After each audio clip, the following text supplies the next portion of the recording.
In today's video, I'm going to teach you how to use Notion effectively. We'll cover everything from navigating to locking a page to ensure its content remains unchanged.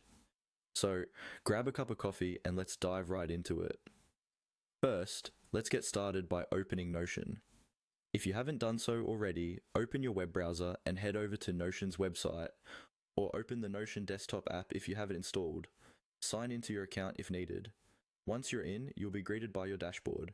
This area is your virtual workspace, neatly organizing all your pages and projects in one spot. Now you'll want to navigate to the specific page you want to work on. You can either select an existing page from your sidebar, which displays all your current pages and workspaces. If you're inspired to start something fresh, you can create a new page. To do this, simply click on the Add a Page option, usually located at the bottom of your sidebar.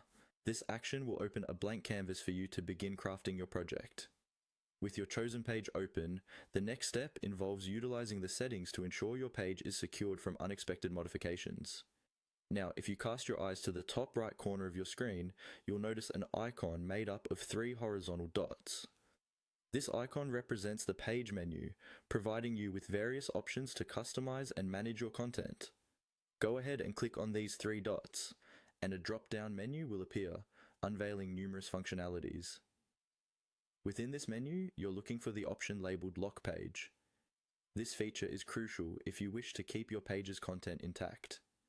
By locking the page, you're preventing any unintentional edits and maintaining the integrity of your information.